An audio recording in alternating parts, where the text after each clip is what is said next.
Reid, you join us in the recovery room, and there's a bit to go through from the game on the weekend. First, Cale Hooker, we saw him cop a really heavy knock.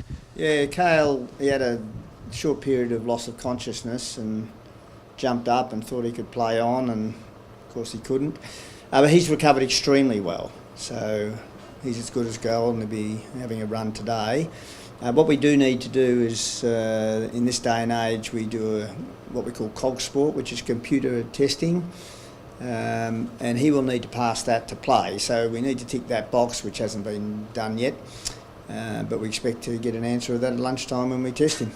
He was subbed out of the game. He clearly didn't pass the test on the day. You saw you and him having a bit of a joke on the boundary line. What was all that about?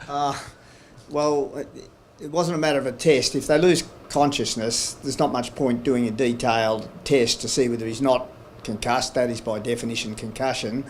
No, he was up and bright as a button, and as they normally do, he says, "I'm right to go," and I think I said something to him which was more like he was an idiot, and he had a bit of a chuckle.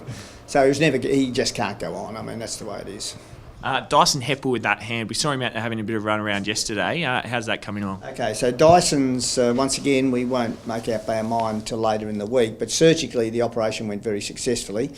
And nowadays they put a plate and they put lock screws in there so it won't dislodge, and so mechanically, as far as the fracture goes, that's not the problem. Because they get swelling, then really it will depend on the functional movement of the hand later in the week.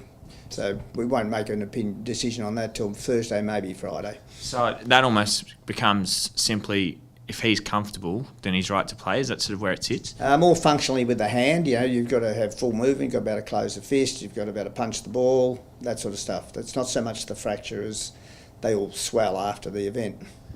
We saw Elliot Kavanagh come off in the VFL in the first quarter. How's he tracking? He had an MRI which really shows a hamstring strain would be the best way to describe it, because it's at the lowest end, which means he'll be fully training at 2 weeks, play at 3, like the old days, which we did with normal hamstrings. But this is at the lowest end, so that keeps his options to possibly play finals if there's a space there for him.